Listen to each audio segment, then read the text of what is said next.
जिनका स्वरूप अत्यंत उग्र और विशाल है, जिनका वर्ण श्याम कमल पुष्प समान है और जो भयंकर अट्टहास कर रही हैं, वे कालरात्रि दुर्गा देवी हमारा मंगल करें। जय Shri Krishna, Radhe Govind. Welcome back to Kanhamrit. Navratri के पावन दिन चल रहे हैं। नवरात्रि का आज 7वां दिन है। 7वें दिन नव दुर्गा के 7वें स्वरूप माँ कालरात्रि की पूजा की जाती है। माँ कालरात्रि का रंग गहरा और रात्रि के अंधकार के समान काला है। माँ कालरात्रि गधे पर सवार है और अंधकार तथा बुराई का नाश करने वाली देवी है। कालरात्रि दो शब्दों काल यानी समय और रात्रि यानी रात से मिलकर बना है। काल को हरने वाली माँ कालरात्रि का स्वरूप अत्यंत उग्र और रौद्र है, जो भयानक अट्टहास कर रही हैं। जब माता पार्वती ने शुंभ निशुंभ रक्त बीज को मारने के लिए अपना सुनहरा रंग त्याग दिया और क्रोध से भर गई, तब वे कालरात्रि कहलाई। दानवों का संहार करने के लिए वे गधे पर सवार होकर हाथ में अस्त्र शस्त्र धारण कर युद्ध मैदान में आ गई। माँ का यह रूप अत्यंत रौद्र और भयावह है, लेकिन माँ कालरात्रि अत्यंत दयालु और कल्याणकारी है। माँ आद्य शक्ति ने यह स्वरूप शुंभ निशुंभ और रक्त बीज जैसे दुष्ट दानवों का सर्वनाश करने के लिए धारण किया था। देवताओं की रक्षा के लिए नवरात्रि के 7वें दिन माँ कालरात्रि प्रकट हुई थी। माँ कालरात्रि अर्थात माँ काली अपने भक्तों को भय और अकाल मृत्यु से बचाने वाली देवी है, जो नव दुर्गा का रुद्र रूप है। नवरात्रि के 7वें दिन माँ काली की पूजा और अर्चना की जाती है। जब माता पार्वती ने क्रोधित होकर रौद्र रूप धारण किया था, तो उनका रंग काला हो गया था, इसीलिए उन्हें महाकाली या फिर माँ काली भी कहा जाता है। माँ काली की पूजा आराधना करने से जीवन के सभी प्रकार के भय से हमें मुक्ति प्राप्त होती है। माँ काली की पूजा आराधना से व्यक्ति हर प्रकार की सिद्धियां भी प्राप्त कर सकता है और तंत्र मंत्र करने वालों के लिए महाकाली की पूजा विशेष रूप से लोकप्रिय मानी गई है, क्योंकि उनकी पूजा मध्य रात्रि को करने का विधान है। महाकाली को दुष्टों का विनाश कर अपने भक्तों की रक्षा करने के लिए जाना जाता है, इसीलिए उन्हें वीरता और साहस का प्रतीक माना गया है। माँ आद्या शक्ति ने अपने विभिन्न स्वरूपों में महिषासुर, धूम्रलोचन, तारकासुर, बाणासुर, चंड मुंड जैसे अनेक दानवों का वध किया था। देवी दुर्गा ने महाभयंकर रक्त बीज का वध करने के लिए अपने तेज से माँ कालरात्रि को उत्पन्न किया। माँ कालरात्रि भक्तों का उद्धार करने वाली देवी है। वो भक्तों को रिद्धि सिद्धि प्रदान करने वाली है। असुरों का वध करने के लिए वे कालरात्रि बनी। उनका शरीर रात के अंधेरे के समान काला है और उनके बाल बिखरे हुए हैं। गले में विद्युत यानी मस्तकों की माला पहनी हुई है। उनके चारों हाथ हैं। जितने 4 हाथ हैं, उनमें से एक हाथ में खड़क है, दूसरे हाथ में लोहे का कांटा है। इन अस्त्र शस्त्र के साथ माँ काली ने रक्त बीज का वध किया था। उनके 3 नेत्र हैं और क्रोधित होने के कारण उनके श्वास से अग्नि की ज्वाला प्रकट होती है, जिससे सभी दानव जलकर भस्म हो रहे थे। माता पार्वती ने देवी कालरात्रि का यह स्वरूप क्यों धारण किया, तो उसके पीछे भी एक सुंदर पौराणिक कथा छिपी हुई है। आइए उस पौराणिक कथा का हम लोग श्रवण करते हैं। इस कथा के अनुसार शुंभ निशुंभ और रक्त बीज नामक दैत्यों ने अपना अत्याचार तीनों लोकों में फैला दिया था।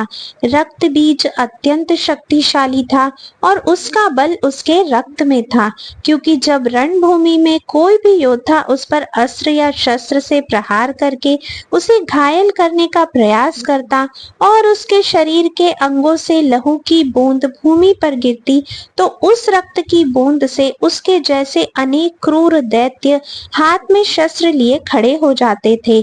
जहां जहां भी उसके रक्त की बूंदें गिरे, वहां उसके जैसा शक्तिशाली राक्षस उत्पन्न हो जाएगा, ऐसा उसे वरदान मिला हुआ था। अगर कोई उसे मारने का प्रयास भी करता तो उसके जैसे अनेक राक्षस उत्पन्न हो जाते और इस प्रकार कोई भी उसे मार ही नहीं सका था। यहाँ तक कि सभी देवता भी उससे पराजित हो गए थे। इसीलिए उसने तीनों लोकों में विजय प्राप्त की और देवताओं पर अत्याचार करना आरंभ कर दिया। अब सभी देवता दुखी होकर माता पार्वती के पास आए और अपनी व्यथा की कथा माता को सुनाई। माता पार्वती से प्रार्थना करते हुए वे इस दुष्ट दानव से उनकी रक्षा के लिए माता से याचना करने लगे। देवताओं का दुख सुनकर माता पार्वती अत्यंत क्रोधित हो गई। उन्होंने अपना रौद्र रूप धारण कर लिया। माँ आद्या शक्ति माँ दुर्गा ने इस रक्त बीज से युद्ध किया। जितनी भी बार माँ आद्या शक्ति रक्त बीज के अंग को काटती तो उसके अंग से रक्त की बूंदें भूमि पर गिरती और उससे अनेक नए दानव उत्पन्न हो जाते। माँ आद्या शक्ति ने अपने ही स्वरूप देवी चंडिका को अब आदेश दिया कि जब मैं इस राक्षस पर प्रहार करूंगी तो इसके शरीर से जो भी रक्त की बूंदें गिरे उसे भूमि पर न गिरने दिया जाए और उससे पहले ही उसे पी लिया जाए। एक भी रक्त की बूंद भूमि पर गिरने मत देना, क्योंकि रक्त की बूंद पृथ्वी पर नहीं गिरेगी तभी उसमें से दूसरा असुर उत्पन्न नहीं होगा और तभी इस रक्त बीज का वध हो पाएगा। माँ आद्या शक्ति के आदेश पर देवी चंडिका ने वैसा ही किया। माँ चंडी का रूप उग्र हो गया। उन्होंने अपना मुख विकराल कर लिया और जैसे जैसे महाकाली उस दैत्यों का संहार करने लगी, वैसे वैसे ही चंडिका ने वो सभी जो रक्त की बूंदें गिर रही थी उनको पीना शुरू कर दिया। माँ चंडिका ने कई राक्षसों को निगल लिया था और रक्त बीज के लहू की एक बूंद भी धरती पर गिरने से पहले ही देवी चंडिका उन्हें पी लेती थी। इस प्रकार अंत में माँ आद्या शक्ति ने अपने इस रूप से रक्त बीज का नाश किया और देवताओं की रक्षा की। उसी तरह आज भी माँ काली अपने भक्तों के जीवन में आने वाली सभी कठिनाइयों को दूर कर उनकी रक्षा करती हैं, जीवन में सुख समृद्धि प्रदान करती हैं। महाकाली का नाम लेने मात्र से बुरी शक्तियाँ भयभीत होकर हमसे दूर भाग जाती हैं। माँ कालरात्रि की पूजा विधि विधान से करनी चाहिए। इस पूजा को सुबह जल्दी करने की सलाह दी जाती है। इस दिन सुबह ब्रह्म मुहूर्त में उठकर स्नान करके स्वच्छ हो जाएं, फिर गंगा जल अथवा गौमूत्र से घर और पूजा घर को शुद्ध करें। लाल वस्त्र पहनकर कलश की संपूर्ण विधि के साथ अक्षत सिंदूर पुष्प से पूजा करें और माता का आवाहन करें, उनकी पूजा करें, उनके समक्ष दीपक जलाएं। पुष्प सिंदूर अक्षत आदि से विधि पूर्वक पूजा करें और पूजा करते समय इस मंत्र का जाप करें, ओम काल रात्रे नमः। इस मंत्र का उच्चारण करने से मन में शुद्ध भक्ति भाव उत्पन्न होता है। उसके बाद माँ को भोग अर्पित करें। माँ कालरात्रि को गुड़ अथवा गुड़ से बने हलवे का भोग अर्पित करना चाहिए। फिर माता की आरती स्तुति करें। इस दिन काली चालीसा का स्तोत्र आदि पाठ आप कर सकते हैं। इसके उपरांत नवरात्रि के 7वें दिन की रात को तिल के तेल या फिर सरसों के तेल की अखंड ज्योत भी जलानी चाहिए और देवी की विशेष विधि से पूजा करनी चाहिए। अगर आप 7वीं की रात को यह ज्योत जलाते हैं तो याद रहे इस अखंड ज्योत को 9वीं की पूर्णाहुति तक आपको जलाए रखना है, क्योंकि इससे सप्तमी अष्टमी और नवमी इस महाव्रत का पालन होता है। नवरात्रि की 7वीं रात को भी माँ काली की पूजा करने का विधान है। उनकी पूजा करते समय मंत्र का जाप करें तो माँ सदैव प्रसन्न रहती हैं।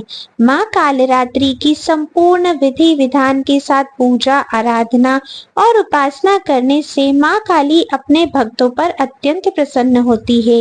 वे सभी मनोकामना पूर्ण करने वाली, संपूर्ण जगत का पालन पोषण करने वाली, पापों का नाश करने वाली और सभी बंधनों से मुक्ति प्रदान करने वाली है। इस प्रकार माँ की विधि विधान से पूजा करके उनसे इस प्रकार प्रार्थना करनी चाहिए। हे माँ कालरात्रि, माँ भवानी, अगर आपकी पूजा आराधना में मुझसे कोई त्रुटि रह जाए, कोई भी भूल हो जाए तो कृपया कर मुझे क्षमा करें। मुझे सदैव अपनी कृपा का पात्र बनाए रखें।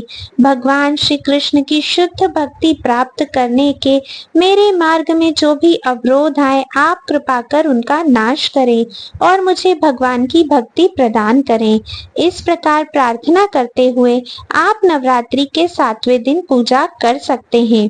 आज की कथा बस इतनी ही है और कल नवरात्रि के 8वें दिन की कथा के साथ हम फिर मिलेंगे। नवरात्रि के अष्टम दिन माता महागौरी की पूजा की जाती है और उन्हीं की कथा हम लोग श्रवण भी करेंगे। और उस कथा को सुनने के लिए अगर अभी तक आप लोगों ने चैनल को सब्सक्राइब नहीं किया है तो आप चैनल को जल्दी से सब्सक्राइब करके बेल आइकन जरूर प्रेस कर लीजिए। इस कथा को अपने परिवार मित्रों को जल्दी से शेयर कर दीजिए और वीडियो को लाइक करना बिल्कुल भी मत भूलिएगा। और साथ ही साथ आशीर्वाद भी मुझे प्रदान करें कि मैं इसी तरह निरंतर प्रयास करती रहूं और आप सभी के लिए इसी तरह अनेकों वीडियो लेकर आ सकूं। आज की वीडियो में बस इतना ही था। अब मैं आप सभी से मिलूंगी नेक्स्ट वीडियो में। तब तक के लिए राधे राधे।